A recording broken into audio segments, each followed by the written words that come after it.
Guwahati press ক্লাবত অসমীয়া ভাষা শ্বহীদ স্মৰণ দিৱসৰ কাৰ্যসূচী অসমীয়া ভাষা শ্বহীদ স্মৃতি ৰক্ষা সমিতিৰ উদ্যোগত বিশেষ অনুষ্ঠান উন্মোচন হ'ল সাহিত্যিক ইছমাইল হুছেইনৰ অসমীয়া ভাষা আন্দোলনৰ ইতিহাস শীৰ্ষক গ্ৰন্থখন উন্মোচন কৰে বিশিষ্ট বুদ্ধিজীৱী ডক্টৰ হীৰেন গোহাঁয়ে উপস্থিত থাকে প্ৰতিদিন টাইমৰ মুখ্য সম্পাদক নিতুমণি শইকীয়া শ্বহীদ নৰেন্দ্ৰনাথ মহন্তৰ সহধৰ্মিনী তথা শিল্পী মাধৱী মহন্তলৈ অনুষ্ঠানত আগবঢ়োৱা হয় মহিয়সী নাৰী সন্মান অসমীয়া ভাষা আন্দোলন সন্দৰ্ভত অনুষ্ঠানত বক্তব্য ৰাখে কেইবাগৰাকীও বিশিষ্ট ব্যক্তিয়ে আজি অসমীয়া ভাষা সংস্কৃতিৰ এজন একনিষ্ঠ সাধক ইছমাইল হুছেইনে অসমৰ ভাষা আন্দোলনবিলাকৰ শ্বহীদসকলৰ স্মৃতিতৰ্পণ এটা অনুষ্ঠান কৰিলে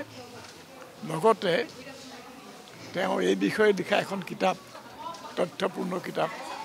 তেওঁ উন্মোচন কৰাৰ ব্যৱস্থা কৰিলে আৰু তাত অতি ব্যতিক্ৰমী ধৰণে ৭২ৰ শ্বহীদ নৰেন মহন্তৰ পৰিবাৰক শ্ৰদ্ধা জনোৱা হ'ল আৰু তেওঁৰ এখন কবিতাৰ কিতাপ উন্মোচন কৰা